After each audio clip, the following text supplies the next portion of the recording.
शाम के वक्त इस वक्त तृषा जो कि सबके साथ बैठी हुई थी चुपचाप, क्योंकि अविराज के सामने तो उसे रहने का मन ही नहीं कर रहा था। वो चाह रही थी ज़्यादा से ज़्यादा टाइम वो अविराज को इग्नोर करे। इस वक्त सारे लोग चुपचाप बैठे हुए थे, तभी आरोही के दिमाग में खुरापात गूंजता है और फिर वो एकदम से खड़े होते हुए कहती हैं, आज 1 अप्रैल है ना। सारे लोग इस बात पर अपने सर को बस यूं ही हाँ में हिला दिए थे। और तभी वो कहता है, क्या हो भाभी, इतना कूद कर पूछने की क्या जरूरत है, आप बैठे बैठे भी पूछते ही, तब भी आज 1 अप्रैल ही रहता। तभी आरोही जो अपने हाथ में इस वक्त एक बॉल लिए हुए उसके सर पर मारते हुए कहती है, अरे बेवकूफ, आज 1 अप्रैल है, यू नो अप्रैल फूल। क्यों ना हम भी किसी के साथ ये प्रैंक करें। तब ये चुपचाप तृषा जो कि आराम से बैठी हुई थी उसके बगल में नूर जाते हुए कहती है, भाभी आप ठीक है ना। तृषा जो अपने सर को बस चुपचाप हाँ में लाते हुए बहुत ही सीरियस होकर कहती है, मैं ठीक हूँ।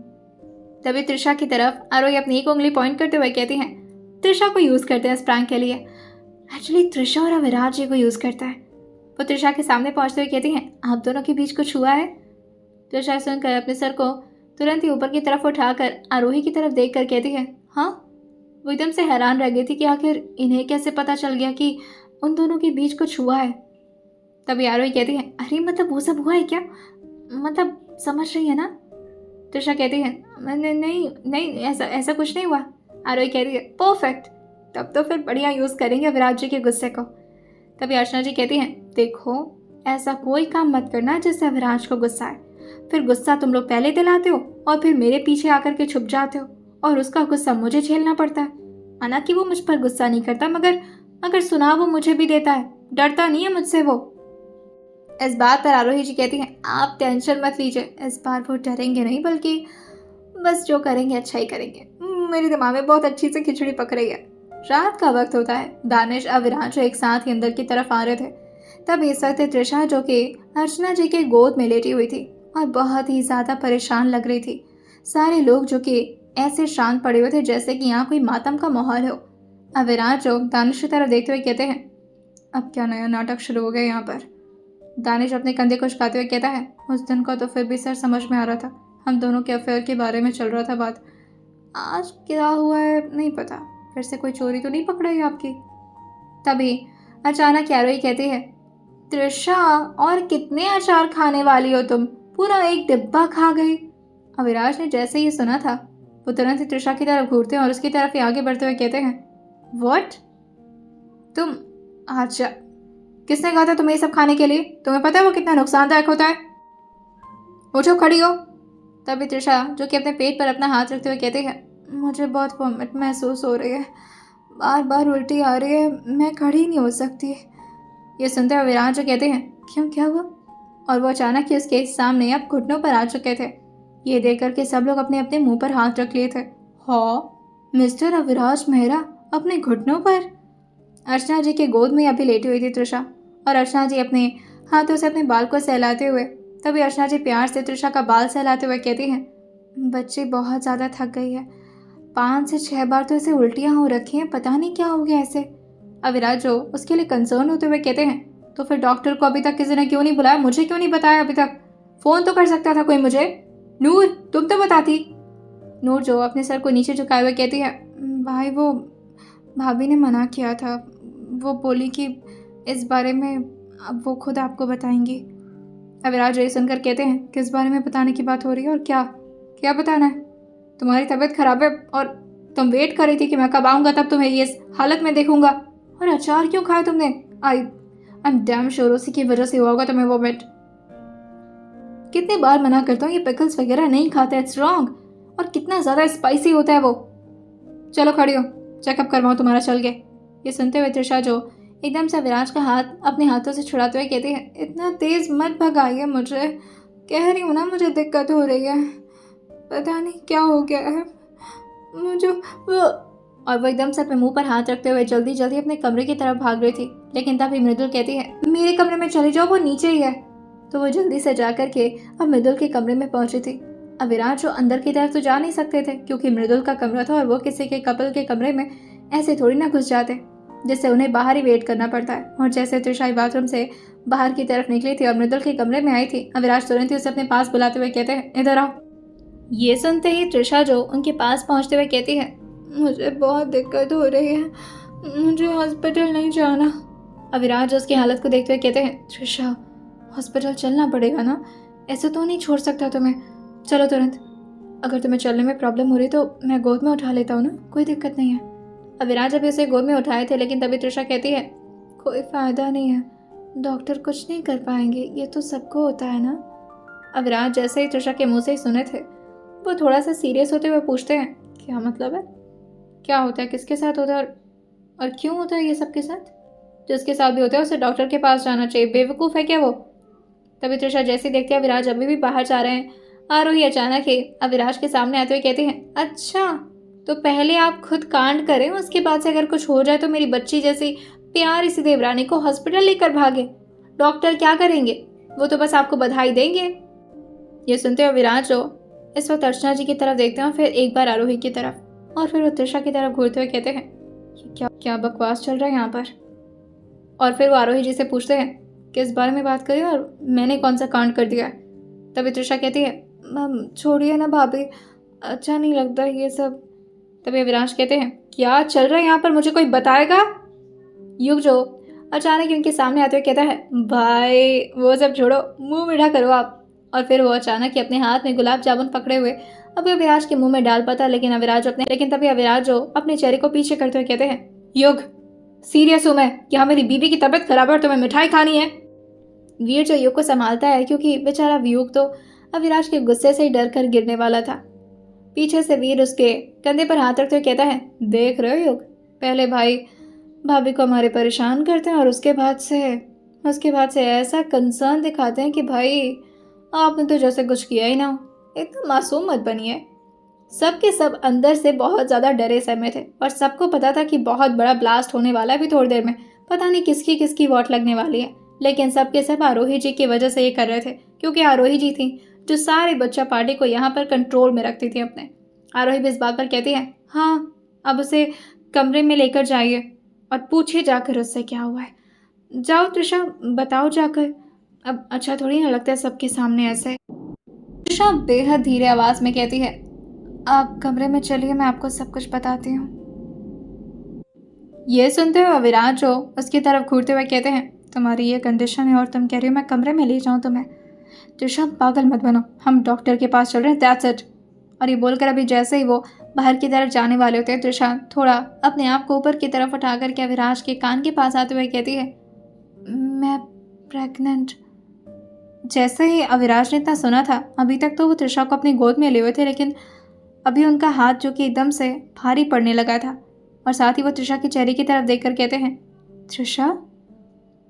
अब जाकर के उन्हें थोड़ा गुस्सा चढ़ रहा था और उन्हें नहीं पता था कि इस तरह का बेहुदा मजाक चल रहा है यहाँ पर। वो तुरंत ही उसे कमरे की तरफ ले जाते हैं और धड़ाम से बेड पर पटकते हुए कहते हैं, बकवास मत करो, किसने कहा तुमसे, और कुछ भी मत बोला करो। ये सुनती त्रिशा कहती है, मैं बकवास नहीं कर रही, आप देख लीजिए ना, मैंने वो टेस्ट भी किया है। और जैसे अविराज अभी देख पाते उस तरफ, तुरंत अविराज का चेहरा दूसरी तरफ मुड़ गया था और वो अपनी मुट्ठी को जोर से कसे हुए जोर से अपने एक पंच को दीवार पर दे मारते हैं और साथ ही अपने आसपास के वास वगैरह को भी वो नीचे की तरफ फोड़ते हुए कहते हैं, त्रिशा तुम्हें समझ में आ रहा है तुम क्या बोल रही हो? त्रिशा जो थोड़ा कांप गई थी और साथ ही हल्का बेड से पीछे जाते हुए कहती है, मैंने क्या बोल दिया? त्रिशा को अचानक ही अपनी तरफ खींच करके उसे अपनी बाहों में भरते हुए कहते हैं, त्रिशा बिहेव योरसेल्फ, मेरे पास आओ। लेकिन त्रिशा पीछे जाते हुए कहती है, आप मारेंगे और मेरे बच्चे को नुकसान पहुंचा दिए तो? अब विराट जो समझ नहीं पा रहे थे कि आखिर यहाँ पर चल क्या रहा है और वो एकदम से अपने आप का गुस्सा कंट्रोल नहीं कर पाते, जिससे वो तुरंत ही कमरे से बाहर निकल जाते हैं। सेकेंड फ्लोर पर थे और नीचे इस वक्त सारे लोग जो कि हंसी ठहाके लगा रहे थे, साथ ही मस्ती कर रहे थे। और आरोही जो कहती है, देखा मेरा आइडिया, बेचारे विराट जी कितना परेशान हो गए होंगे, लेकिन अंदर क्या चल रहा होगा। उम्मीद है कि त्रिशा अब जाकर के विराट को थोड़ा सुकून मिला था। और फिर अब अपने चेहरे पर हल्का स्मोक लिए हुए अंदर की तरफ पहुंचते हैं और त्रिशा की तरफ आगे बढ़ते हुए कहते हैं, ओह तो आप प्रेग्नेंट हैं? त्रिशा अपने सर को फिर से हाँ मिलाते हुए कहती है, हाँ अब क्या करूँ, आप ऐसे हरकतें करेंगे तो। अब जाकर के अविराज को समझ में आया था कि यहाँ पर कौन सा फालतू सा खिचड़ी पक रहा है। अविराज जो दरवाजे को खोलते हुए अंदर की तरफ पहुंचते हैं और बहुत ही आहिस्ता से अपने कदमों को आगे बढ़ाते हुए इस वक्त तृषा की तरफ देख रहे थे, जो कि अविनाश की तरफ देखते देखते थोड़ा सा डर रही थी, क्योंकि वो काफ़ी ज़्यादा गुस्से में आसपास की सारी चीज़ों को तोड़ फोड़ दिए थे और तृषा को डर लग रहा था कि कहीं उससे भी तो मारने नहीं वाले। जिस तरह से वो आगे बढ़ रहे हैं अपनी आंखों में पूरी तरह से गुस्सा लिए हुए, तृषा जो कि हल्का हल्का पीछे जा रही थी, लेकिन तभी अविनाश जो उसके पैर को अपने हाथ से पकड़ते हुए कहते हैं, कहाँ भाग रही हो? प्रेग्नेंट हो ना तुम? ऐसे भागोगी तो तुम्हें दिक्कत नहीं हो जाएगी तृषा? तृषा सुनकर कहती है, हाँ दिक्कत तो हो जाएगी, पर आप कुछ करिएगा तो नहीं ना? तभी अविनाश कहते हैं, बिना कुछ किए इतना कुछ हो गया, अगर थोड़ा बहुत कुछ कर भी देता हूँ तो क्या ही हो जाएगा? ऐसे काफ़ी शौक है तुम्हें प्रेग्नेंट होने का? ये सुनते हुए तृषा जो अपने चेहरे को ना मिलाकर कहती है, नहीं हाँ नहीं, वो तो सबको होता है ना? अविनाश अपने सर को ना मिलाकर कहते हैं, नहीं नहीं, मतलब इतना जल्दी अगर ये सब करना है तो। खैर, जिस सिलेबस को मैंने कंप्लीट ही नहीं किया, तुमने तो उसका रिजल्ट मुझे सुना दिया।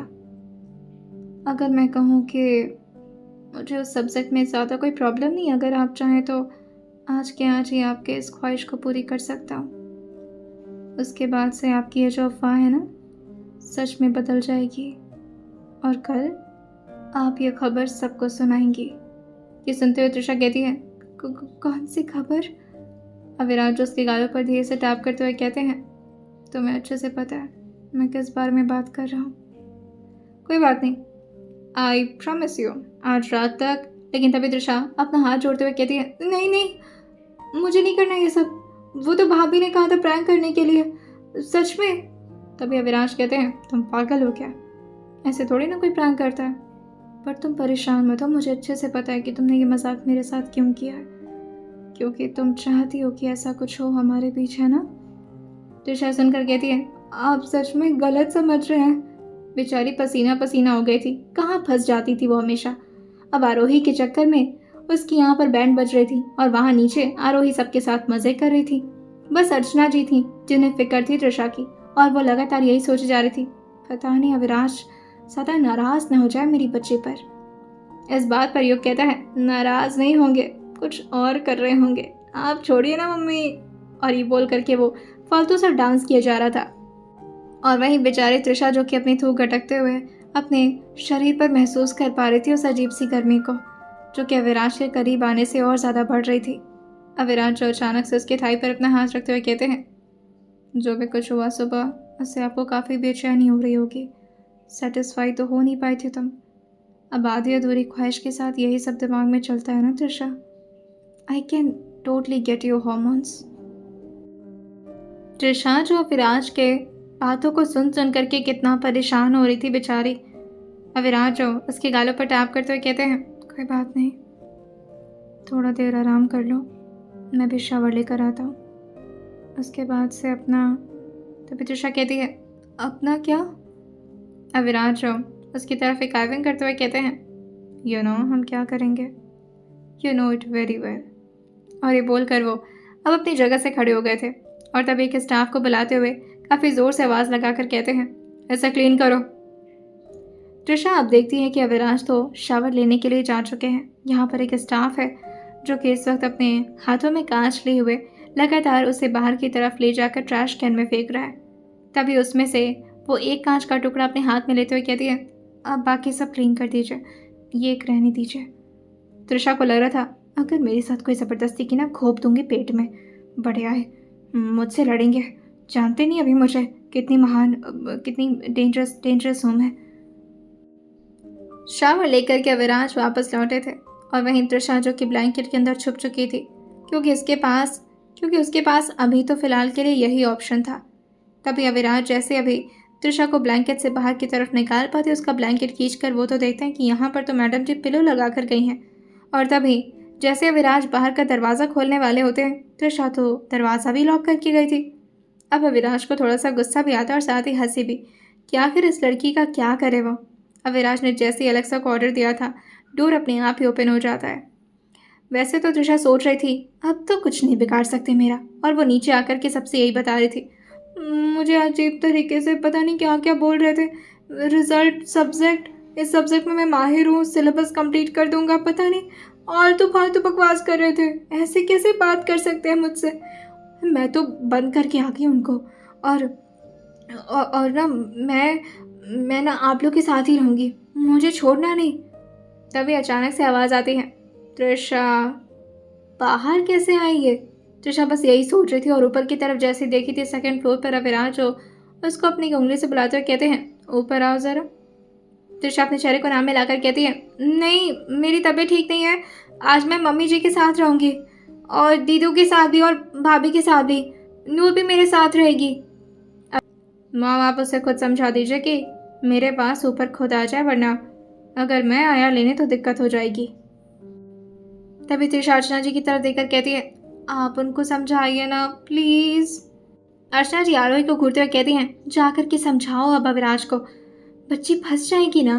तभी आरोही अपने मुंह पर हाथ रखते हुए कहती हैं, ओह सॉरी, पर मैं क्या कर सकती हूँ अब। I am so sorry Trisha, but good luck. हाँ।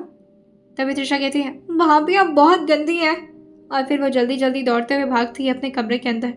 और तभी अपने हाथों में जो कांच का टुकड़ा वो ली हुई थी उसे पॉकेट में डालते हुए कहती है, कहाँ कहाँ है ये। पीछे से अविराज उसके कमर को जोर से ग्राब करते हुए कहते हैं, मुझे ढूंढ रही हो? कितनी बेचैन है तुम्हारी नज़र मुझे देखने के लिए त्रिशा। त्रिशा को महसूस हो पा रहा था कि अविराज ने इस वक्त कुछ भी नहीं पहन रखा और साथ ही अविराज का जो टॉवेल है वो भी वेस्ट से काफ़ी ज़्यादा नीचे है। अविराज को इस हालत में तो त्रिशा बिल्कुल भी नहीं देख सकती थी।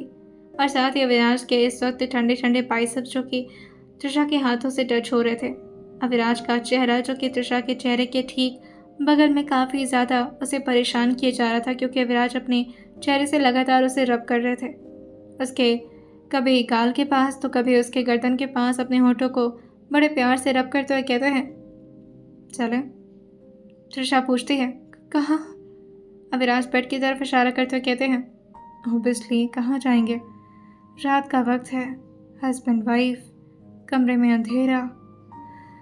और तभी त्रिशा कहती है, और मेरी तबीयत ठीक नहीं है, मुझे ऐसा लग रहा है कि मेरे पीरियड्स आने वाले हैं। अविराज ये सुनकर कहते हैं, मुझे तुम्हारे पीरियड डेट्स पता है, अभी काफ़ी वक्त है त्रिशा, आने में लगभग 7 दिन लग जाएंगे। तब तक हम अपना प्यारा सा मोमेंट क्रिएट कर सकते हैं, आओ। और फिर उसे प्यार से ले जाकर बेड पर बिठाते हैं और वही त्रिशा की तरफ देखते हुए कहते हैं, कैसा लग रहा है? त्रिशा सुनकर अपनी आंखों को बंद करती है और साथ ही जिस तरह से वो पूरी तरह से गर्मी में लिपटी हुई थी वो परेशान होते हुए कहती है, गर्मी लग रही है। मुझे लगता है कि अविराज जो एसी को और ज़्यादा कूल डाउन करते हुए कहते हैं, अब नहीं लगेगी, ट्रस्ट मी। और फिर वो उसे प्यार से बेड पर लेटाते हुए कहते हैं, मेरी आंखों में धूल झोंककर यहाँ से भागने का प्लान बना रही थी, तुम्हें क्या लगा तुम्हें मेरे अलावा कोई और बचा सकता है? अगर मैं ना चाहूँ तो तुम एक पल के लिए भी मेरी नज़रों से दूर नहीं जा सकती। बस यही सोच रही थी, ऐसी बातें करते रहें, डायलॉग मारते रहें, बस कुछ करे नहीं, मुझे हाथ भी ना लगाए। इतना अजीब सा लगता है, पेट में दिक्कत होती है, इनको क्या पता, मुझे होती है ना। वो उसके गालों पर प्यार से अपना हाथ सहला करके उसे अपनी तरफ दिखाते हुए कहते हैं, वैसे अगर तुम चाहो तो।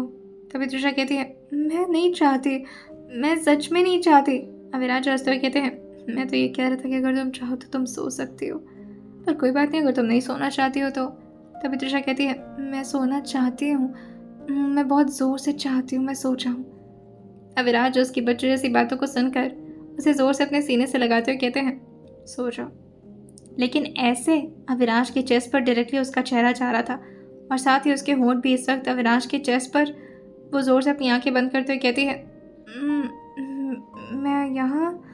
उसकी गरम गरम सांसें अविराज को अपने चेस्ट पर महसूस हो रही थी और उन्हें तो काफ़ी अच्छा लग रहा था, मगर त्रिशा को दिक्कत हो रही थी। अविराज उसके हाथ को भी ज़बरदस्ती अपने चेस्ट पर रखते हुए कहते हैं, ऐसे ही सोना पड़ेगा आज, एडजस्ट कर लो अपने पति की बॉडी को। आई नो कि तुम्हें प्रॉब्लम हो रही होगी और तुम्हारे हार्मोन्स बहुत ज़्यादा बढ़ रहे होंगे, पर इट्स ओके, एडजस्ट तो करना पड़ेगा।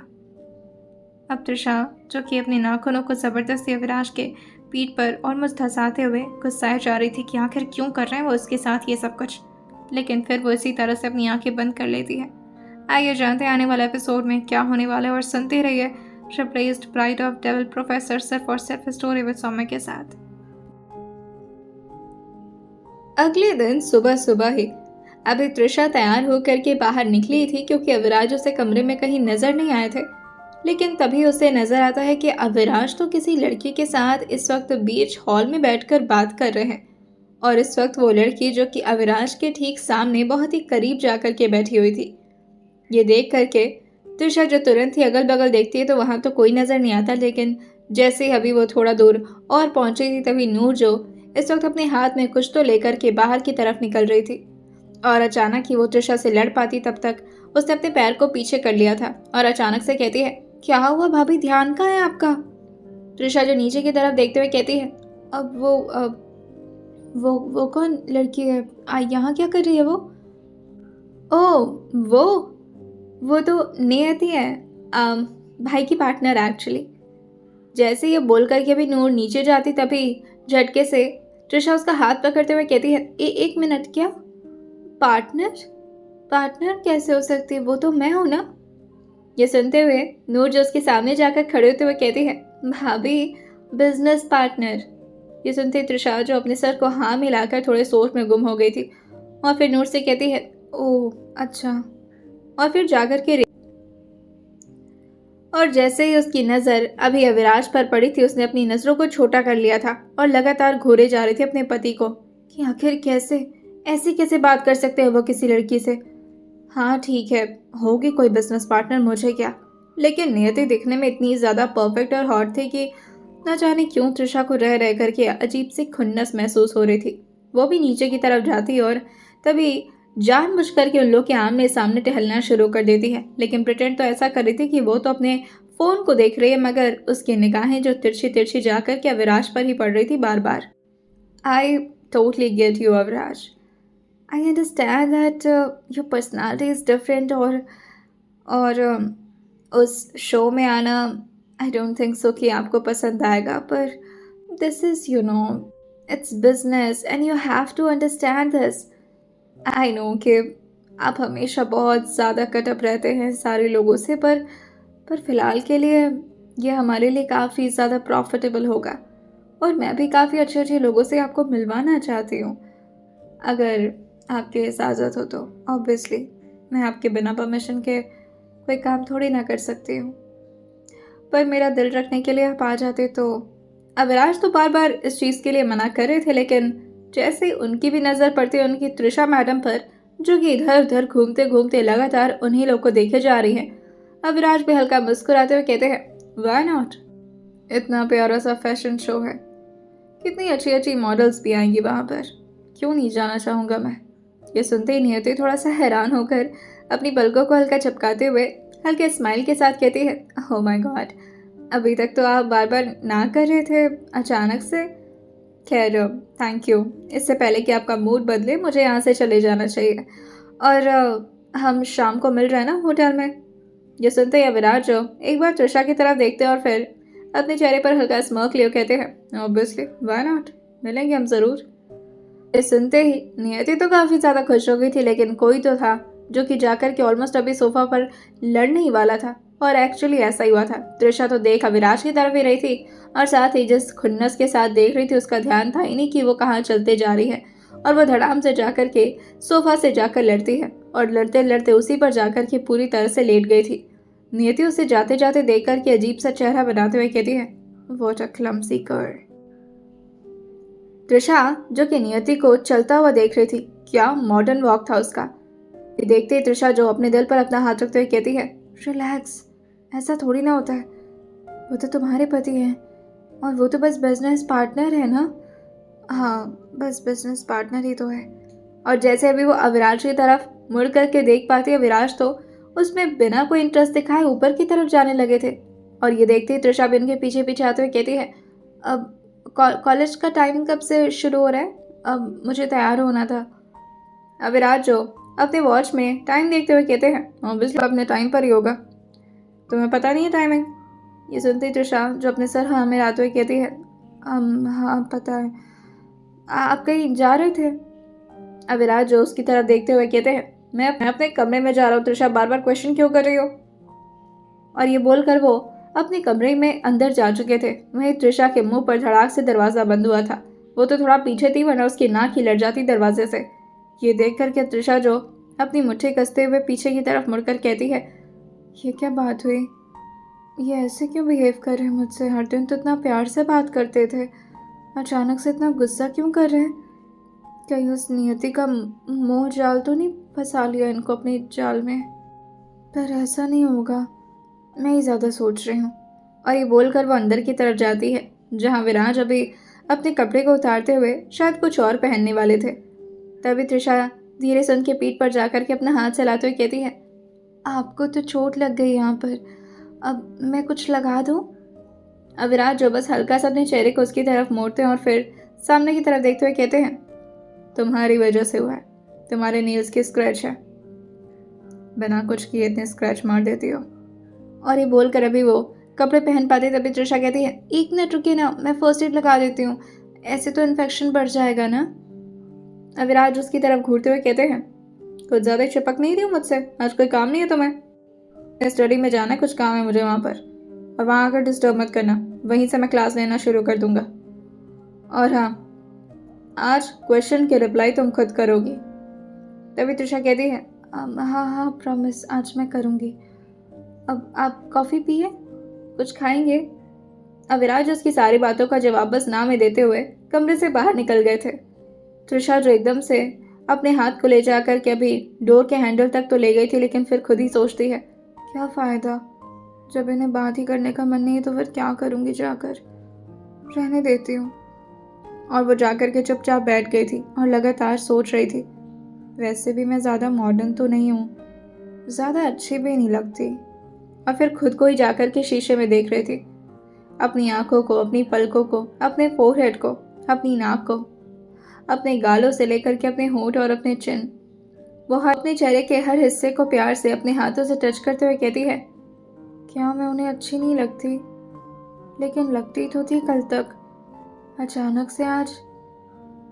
लेकिन वो नियति नाम की जो लड़की थी ना, वाकई बहुत सुंदर थी, शायद इसी वजह से। और वो कितनी मॉडर्न थी, कितना टाइट ड्रेस पहनी थी, और वो भी 1 पीस, कितनी सही लग रही थी उसमें।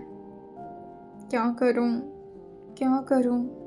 मैं भी ऐसे कपड़े पहनूं? नहीं नहीं, मैं तो ससुराल में हूँ, ऐसे कपड़े थोड़ी ना पहनूंगी। लगभग 9 बजने में अभी 5 मिनट बचे थे। त्रिशा उसी था जो आज अविराज को इम्प्रेस करने के लिए पहले ही लैपटॉप ऑन करके अब अपने नोट्स को रिवाइज करने लगी थी कि अविराज कुछ भी पूछे तुरंत ही उसका जवाब तपाक से त्रिशा ही दे। और आज जैसे ही क्लास शुरू हुई थी और अविराज पढ़ाते, त्रिशा बार बार जानबूझ करके अटेंशन पाने के लिए कभी उनसे झूठ में क्वेश्चन करना शुरू कर देती, तो जैसे अविराज कोई क्वेश्चन करते तुरंत ही उसका जवाब देना। और आज वो क्लास में कुछ ज़्यादा ही अटेंटिव लग रही थी। अविराज जो जैसे क्लास खत्म हुआ था खुद में ही कहते हैं, इंटरेस्टिंग, तो वैसे ही आपको अपने करीब लाया जा सकता है मैडम। तुम्हें भी तो पता चले जब प्यार होता है तो कैसा लगता है, मिसेस त्रिशा मेहरा।